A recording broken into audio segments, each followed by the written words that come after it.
This is the Conscious Chicano, just coming on here on your so-called 4th of July Independence. So the title is 4th of July Independence from what? From what? This is an indigenous Chicano perspective on the 4th of July, or as a lot of us say, a lot of us in the conscious brown community say it's the 4th of July or farce of July. So um, so what are we independent from? I mean, what's this day actually celebrating, right? Um, it's obviously celebrating a false patriotism, so-called American patriotism and stuff like that. Um, so, from an indigenous brown perspective, it's like, okay, these European colonizers came to what this plot of land that they call the United States, and they took all this land from the indigenous and colonized and stole all the land, set up their system of white supremacy, their corrupt governments, and then they decided to, hey, we're gonna make a holiday celebrating independence from what, Britain. So it's basically British colonizers um, competing with the so-called American colonizers over stolen land, stolen indigenous land. So they give you a false holiday based on their perspective that, oh, they're getting independence from Britain, right? Um, and so it's basically one white man versus another white man in terms of who can have the spoils of of genocide, aka land and resources and slaves and stuff like that. So this nation was founded on genocide, slavery, land theft, and bunch of lies. And most of these European holidays are a bunch of lies, celebrating a lot of lies about history that they keep feeding us, especially in the school systems and everything. Um, so independence, it's actually independence for Europeans in the Americas, right? In the United States, and specifically independence from Britain, right? But does it mean independence for us indigenous people, us brown folks, us Chicanos? And it doesn't, actually, because we've been colonized. We've been colonized by a corrupt government. We've been colonized by a system of white supremacy and colonialism. So it's not really independence for us, actually.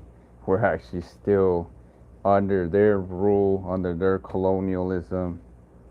So it's not really independence for us. Actually, it's not even independence for us. Um, so, but then you got these people who are promoting, I guess, American patriotism. So you got those who are promoting white supremacist nationalist patriotism. Then you have this melting pot patriotism, right? Where, oh, everyone's an American, you live in the United States, so we should all be proud, right, of this country.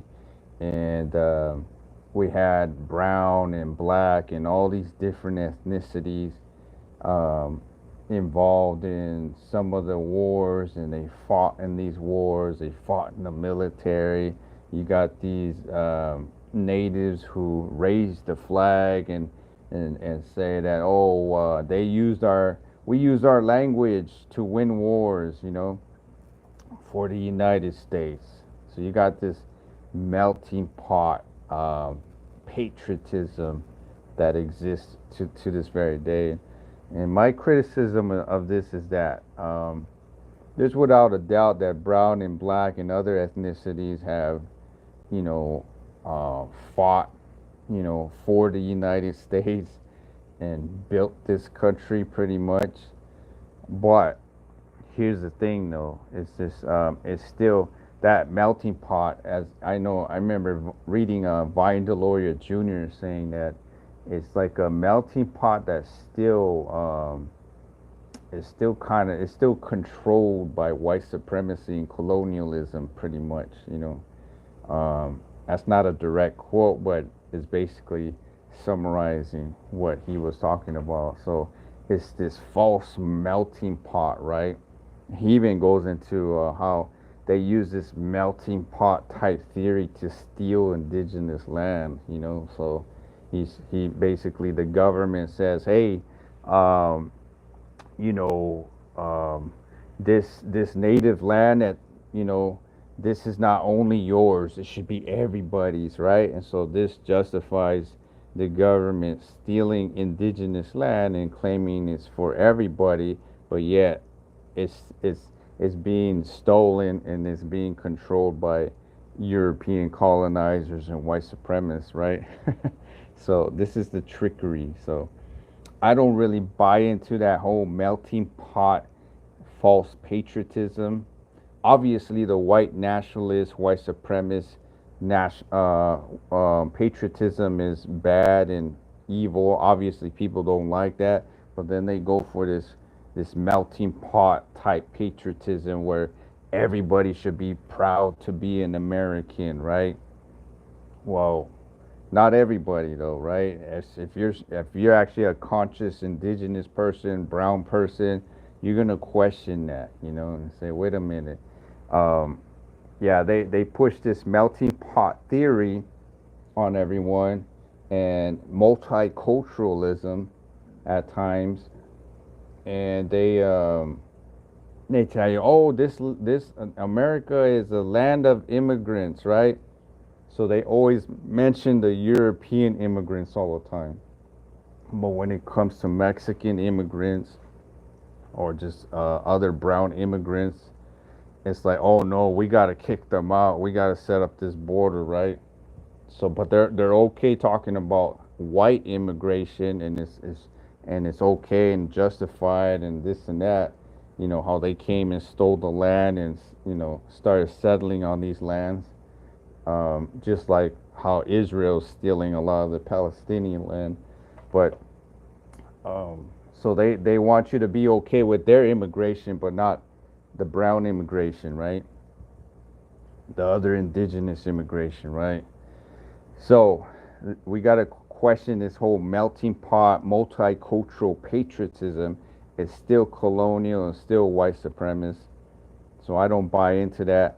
Independence, independence for brown indigenous people, it doesn't exist under a system of white supremacy and colonialism.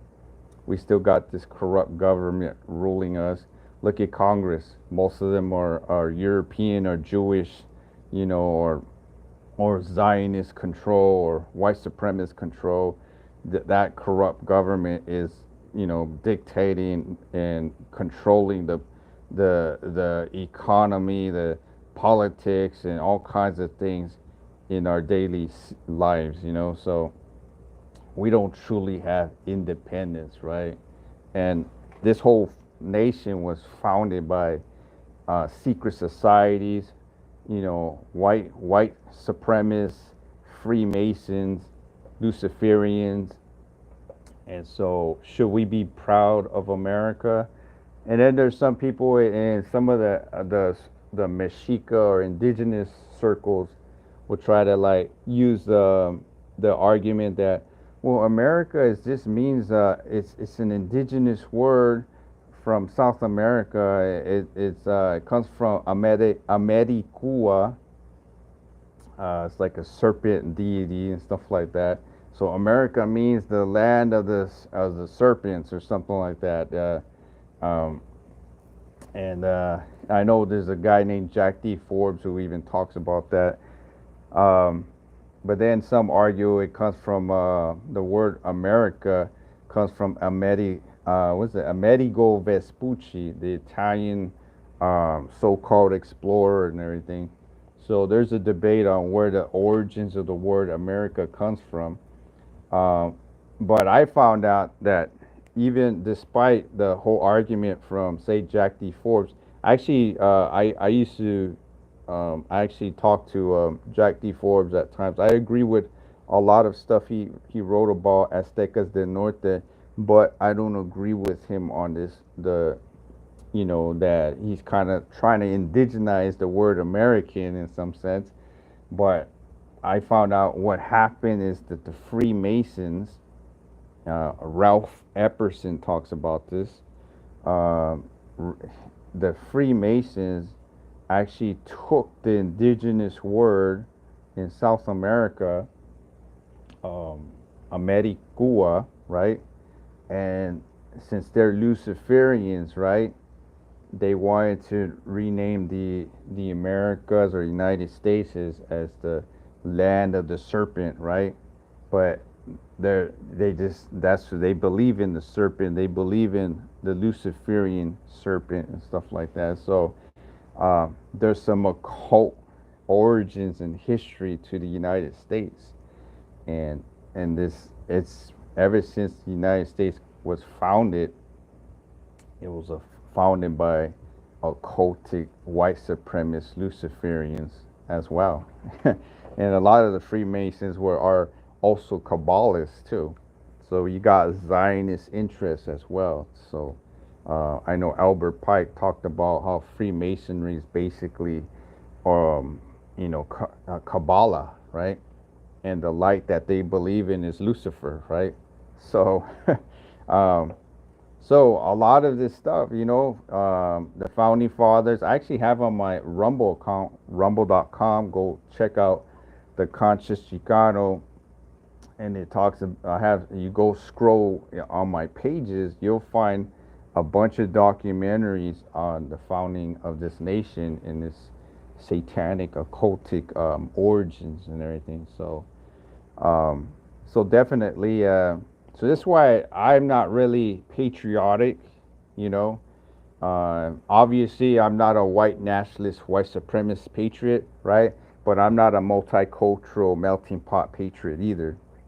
And I don't buy into this. Oh, well, indigenous people fought in the military and they were warriors and they our language was used to win wars and all that. Um, to me, is those are what they call apples. You're red in the outside and white in the inside, right? Why would you want to go and fight for um, a government, that committed genocide on your people, right? Why would you want to side with the imperialists to go and conquer other nations, right? Other indigenous people around the world, right? So I don't buy into that. And there's some people say, oh, some Chicanos are very, there's a lot of military history of Chicanos and this and that and blah, blah, blah. No, that whole military industrial complex was based on white supremacist colonial imperialism. And to this very day, it's still, you know, doing that throughout the world, It's the same system and everything. But back to the whole United States. So the United States was founded on genocide. These colonizing Europeans came to these land, murdered millions, the worst Holocaust ever in human history. Worse than the Jewish Holocaust, worse than the Armenian Holocaust, worse than the African Holocaust, all combined. The indigenous Holocaust, they estimate around 100 million. Go look at the numbers. You're going to see that the Jewish Holocaust, Black African Holocaust, the Armenian Holocaust were nothing in comparison to the indigenous Holocaust, which is approximately 100 million. We don't know the true numbers. It could be more or even less. But there's a whole debate on how many actually were, died due to European colonialism, but it's the highest. It's the highest. Um, so definitely, if you want some information about the whole indigenous Holocaust, there's a book called American Holocaust by David E. Stannard. Go. That's one of the books that woke me up. Actually, made me conscious. I don't like that word woke, right? Made me conscious about my indigenous history in terms of in relations to Europeans and the colonizers, as well as the European colonial system of white supremacy and their governments, right? So go read that book and and just a warning, if when you read that book, you have to have your emotions under control, because what you're gonna read in that book's gonna upset you. It's gonna upset you, and it's gonna it could be at times very traumatizing. So you gotta have more of a mature, stable, psychology in some sense in order to read that book. If you're not ready to read that book, don't read it, because it's a lot of disturbing information. Um, I imagine like a lot of people right now, especially on Twitter X, the X app, they're seeing all this genocide of the Palestinians right now. Gruesome images, of being slaughtered. The children, the women, and all that stuff being slaughtered. It's just evil and corrupt. Well, the Europeans were doing that as well, even worse in the Americas. Right. Actually, if you compare it to the modern times they have more advanced weaponry. All these bombs and this and that, right? But back then, when the colonizers came to the Americas, they had the guns, they had the cannons, right? They had the swords and stuff like that. Um, but when they came, they also tortured, they dismembered.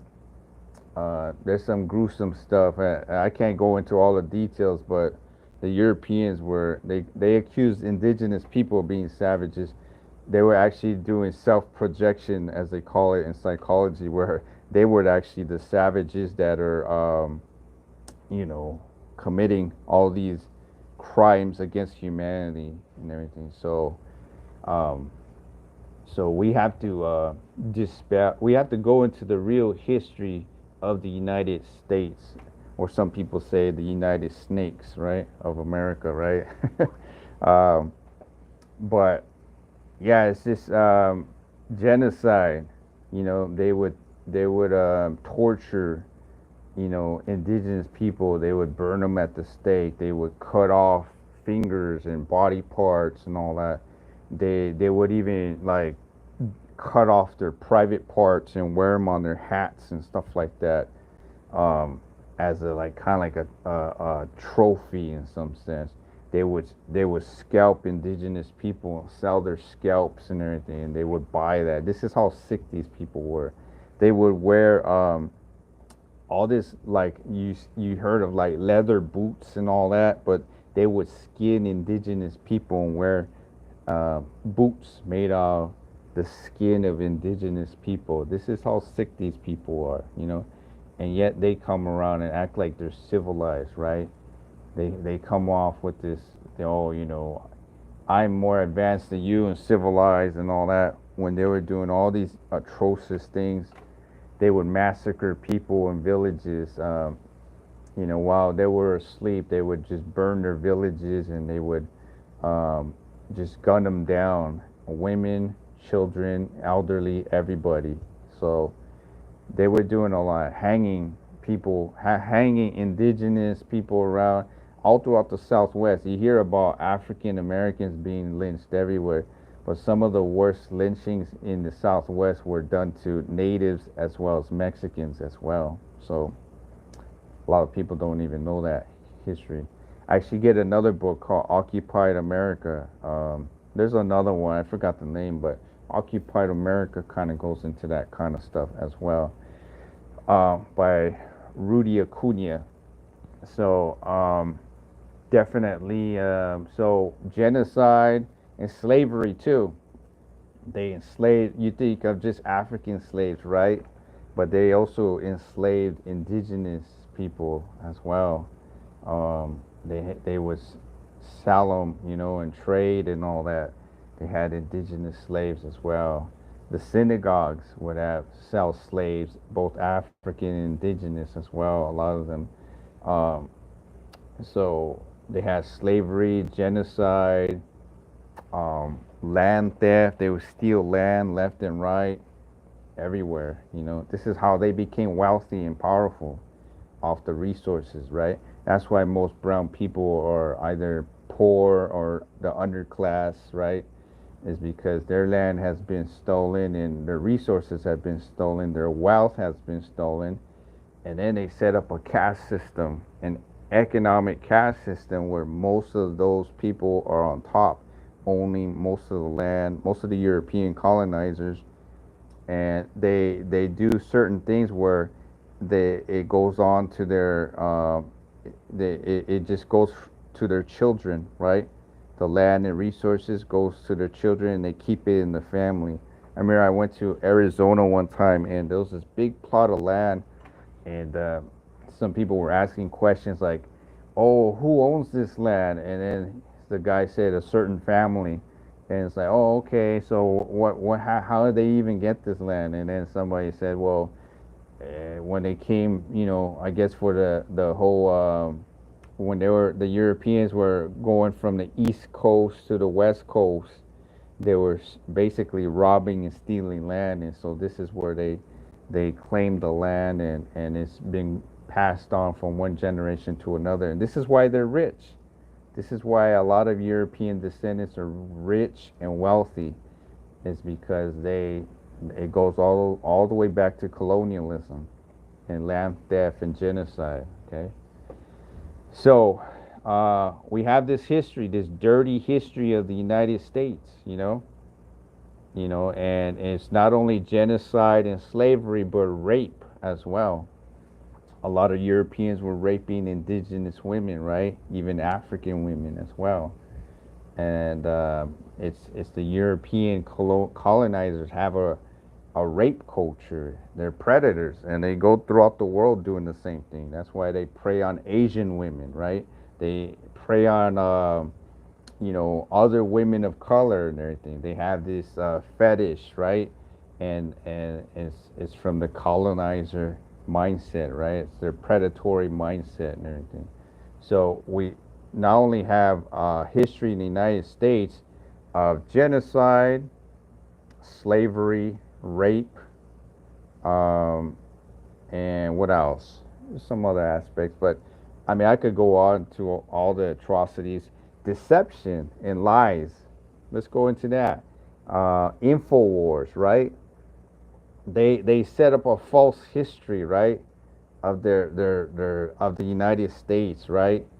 And it was never from the perspective of the indigenous person, a brown person, right? It was always the perspective of the European man, right? And and so we get this watered down history, right, taught in the schools and everything. And whenever you come out with ethnic studies or indigenous or Chicano perspective, oh, they don't want that, right? They want to get that out of the school system, right? Because it challenges their narrative, right? This false patriotism of the United States and everything, their white supremacist patriotism, right? And even their false multicultural melting pot patriotism as well. I talk more about that because it's obvious that the white supremacist nationalism is corrupt and bad. But we have this false multicultural melting pot patriotism as well. It's a way to deceive people of color to give in to patriotism and to celebrate with the white nationalists, with the white patriots, right? And say, yeah, I'm a proud American, right? What are you proud of, man? Seriously. You're proud of your slavery, right? You're proud of your dependence on a corrupt system, a corrupt government, right? That's what you're proud of, right? Of the genocide of your people. You're proud of the land theft of your people and the resources, right? Right? You fought in these wars. You spilled your blood just for a greedy military, corporate, industrial system, right? That goes and wreaks havoc throughout the world and steals resources and land from other indigenous people throughout the world, right? Definitely. That's what you're proud of, right? It's a false patriotism, a false multicultural melting pot patriotism, right? So this is where I'm talking about. And then there's a whole hidden agenda behind this whole founding of this nation as well. Like I said, there's an occultic, Freemasonic, white supremacist, Kabbalist, Zionist, you know, hidden history of the United States. A lot of people don't know about this, right? You talk about this, oh no, no, you're a conspiracy theorist. No, these are facts, right? These are facts. Just look into it. George Washington was a Freemason, right? A lot of these so-called founding European fathers, they're not my founding fathers, right? But a lot of these European so-called founders were slaveholders, they were white supremacists, and they were Freemasons. They were Luciferians, right? And they claimed to be Christians, but they weren't. They're a bunch of phony balonies.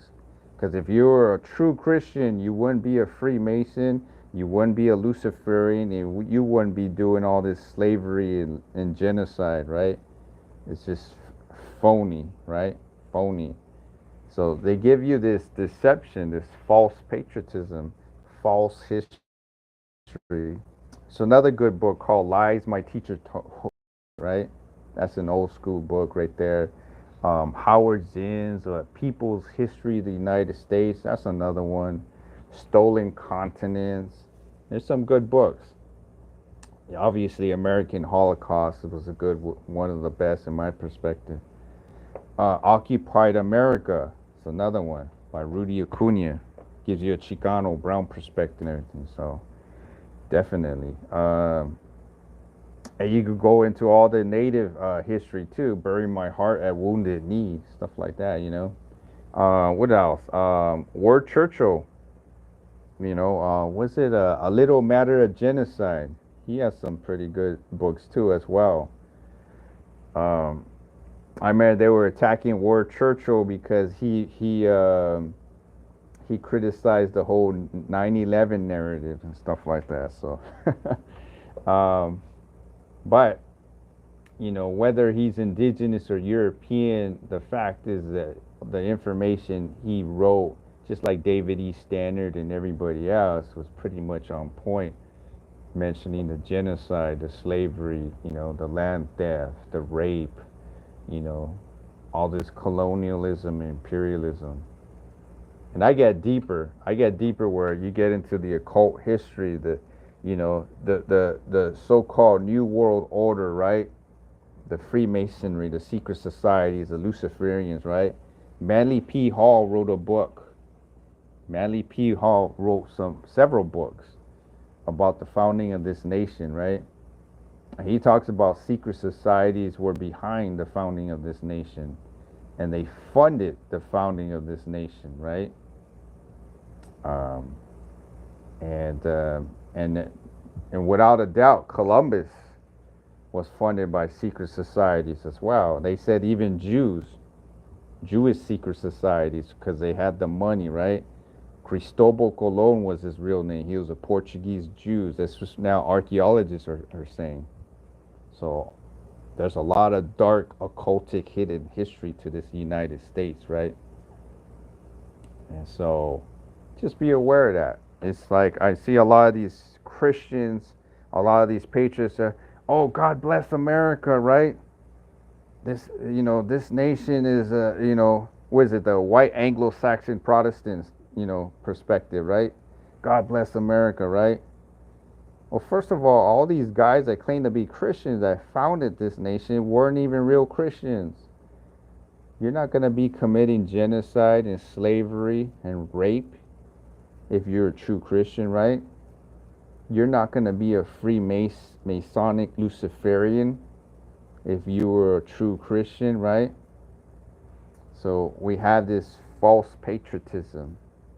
I remember there was even this one preacher one time. He went to some local church around here, and he was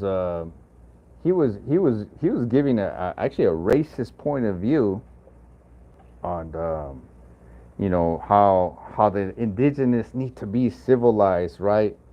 And if it wasn't for the founding fathers and this and that, we wouldn't be so civilized and advanced as we are today as a nation, this and that. And so there was some indigenous Christians in that church protested this guy and says, you're preaching a lot of white supremacist racism. And what happened to the indigenous people, was evil, even satanic, right? And all done in the name of Christianity, which is not true Christianity, right? Like I said, true Christianity is following Christ. Following Christ, Christ never taught genocide. He never taught to go and steal people's land, to join their wars and invade other people's lands, and he never taught none of that, man. But we got this false version of colonial Christianity as intertwined with white supremacy and Zionism and secret societies and Freemasonry. A lot of these pastors are Freemasons out here. I found out firsthand, it's a bunch of them.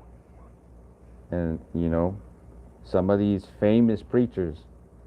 I found out that one of the major ones was a Shriner. I don't want to say his name, but you could is a Christian television network, a famous one, the founder. I'm just gonna hint you right there, right? Because I went to a long time ago when he passed away. I actually went to what's it called? He at his headquarters at his studio. They had all this stuff that he had, right? It's kind of like what is it called, viewing or something like that. It's had all his stuff, right? And I was like inside looking at everything, and what I saw was an old medieval Bible, and it had an all-seeing eye on it. I'm like, what the heck is this? It's like, and it looked all Masonic, right?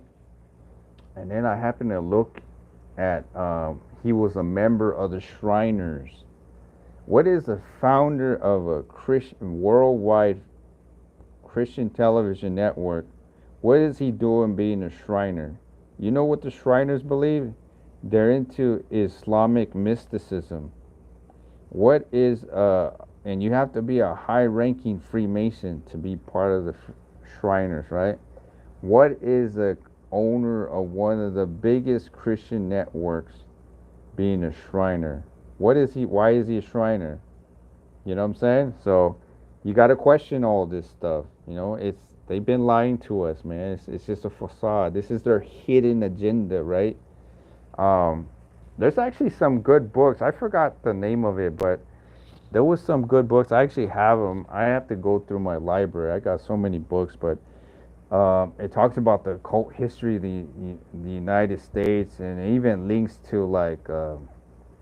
It goes into a lot of deep stuff, like a lot of satanic witchcraft, Kabbalah magic, and it just goes into a lot of stuff, man. A lot of crazy, gruesome stuff. You'll be surprised, man.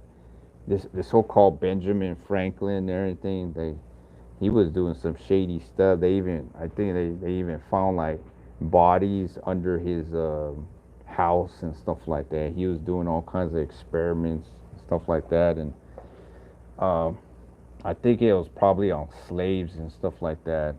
As a matter of fact, a lot of the Nazis, they were inspired by the United States and its eugenics system. The eugenics movement was established by white supremacists, and they used their medical mafia to basically try to sterilize people of color, especially indigenous people. They were trying to wipe out their population, right? So they would use different ways to basically murder them, right? Through injections, through pharmaceuticals, through all kinds of different ways, um, assault on their bodies and experimentations and stuff like that. So even this whole medical industry is colonial as well. Some of you people in the brown community don't see it that way, right? You went and took their injections right away, right? But big pharma and their whole medical mafia goes all the way back to colonialism as well, where they, and even has some, you know, a lot of these guys are even involved in Nazism as well. But Hitler was inspired by the United States and its eugenics system. And I know out here, I'm in California, and California was one of the biggest states on eugenics. So definitely, basically, they saw everyone as not worthy to populate, right? So they wanted to prevent that. And eugenics still happens to this very day. They sterilize a lot of indigenous brown women throughout the Americas in different ways through their injections, right? Through even removing their uterus at times and everything. So yeah, eugenics, white supremacy. I know Frances Cress Welsing. She was an African American woman who was a PhD in psychology. Talked about how white European peoples, they wanted to protect their so-called race, right? So what they had to do is devise ways to destroy the populations around them, and they did it in many ways, right? And it makes a lot of sense if you actually look into their history and everything. They've done that, not only through guns and warfare and military might, but they use big pharma and all the eugenics system and everything. So definitely eugenics goes into this nation, has and it still has a eugenics system to this very day. And they saw everybody who wasn't European as inferior, uncivilized, right? What's it called? There's certain words that they had for people that shouldn't be even populate. Just can't remember at this point, but basically you were inferior, right? And you weren't worthy to pass on their so-called white traits, right? And you weren't fit to reproduce, so they would do something to you to sterilize you or even prevent you from populating. And a lot of these concentration camps that the Nazis were doing, right, were they actually learned it from the United States. What do you think? All the reservations are pretty much, right? They had concentration camps for indigenous people. A lot of the mission systems, right? I mean, out here in around where I live, there's a mission, and there's some bad history to it, right? That's why you saw, like, they said that there's actually a native professor that I used to talk to. He said that within the mission walls were dead indigenous people. Like they would make walls and have their bones in there. It's pretty gruesome, right? So the missions and a lot of different they would dig big old holes, and they would murder indigenous people and just throw them in those holes, just like how the people in Israel are doing to the Palestinians right now, right? There's some some new footage of people in Palestine. They're now finding out there's mass graves, and it's a lot of these Zionists murdered them, right? and just threw them in there, right? So Hitler inspired the Zionists, and Hitler was inspired by the colonial European colonizers and what they did to the native people of the United States and throughout the Americas. So I'm here talking about this because we have this false patriotism being celebrated um, right now as everyone's going out there and celebrating this false patriotism. And it's like, oh, okay, for what? Independence from who, right? The basically Europeans are celebrating their independence from the British, right? But what about us people of color, right? Especially brown and indigenous people. Where's our independence, right? We're still colonized, right? By a European colonial government, right? A white supremacist system, economic system as well. We're still being colonized. So we're not really independent, right? Matter of fact, I say and dependence, right?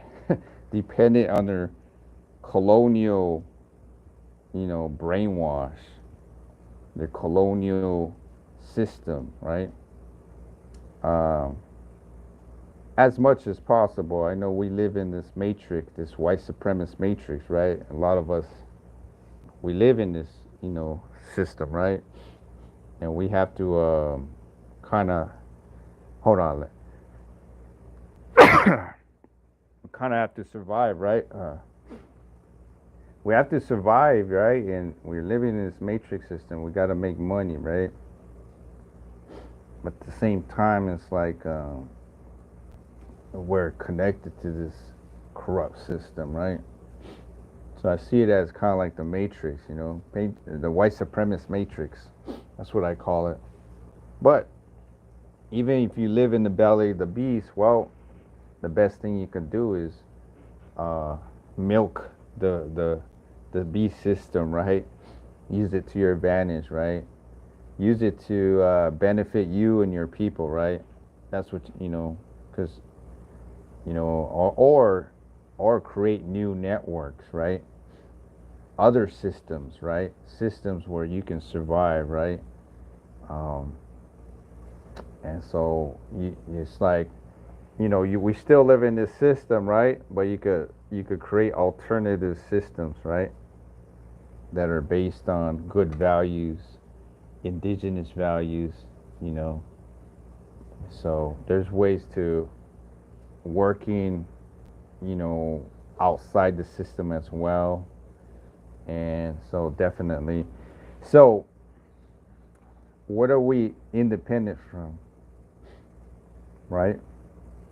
What are we independent from? So this is why I promote consciousness, because the narrative out there is based on a lie, an illusion. You got this two extremes. You got the obvious white nationalist patriotism. You got the other extreme, the false multicultural melting pot patriotism, which is still white supremacist underlying, right? The melting pot is still controlled by them, right? Even though it might be mixed up with different things, right? But the melting pot itself is controlled by them. It's the white supremacist melting pot, as I say, right? Actually, Vine Deloria Jr., a native scholar, talks about, he criticized multiculturalism. Got to read his books. I think the book is Spirit and Reason. And he talks about how European colonizers used multiculturalism to steal indigenous land. The argument is that, oh, well, this land belongs to everybody, so therefore we should take your land and resources. We should take you from you indigenous people, right?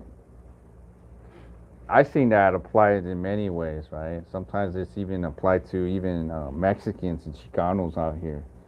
And I've seen it in politics where, oh, we can't have that Mexicans, here running anything or anything like that. It has to be for everybody. And then what happens is nothing's done for the Mexican Chicano community. And it's all going to the pockets of the colonizers or people in control, right? Usually they're not even Mexican or Chicano. So they use this tactic. It's been going on for a long time. So be aware that white supremacist nationalism is false. The melting pot multicultural nationalism is false. They're both white supremacists and it's both a lie. Anyways, I'm going to end this here, but go and read a book called American Holocaust by David E. Stannard and question a lot of this false patriotism. Well, I'm going to let you guys go. This is the Conscious Chicano. Don't be woke, be conscious. Have a good day.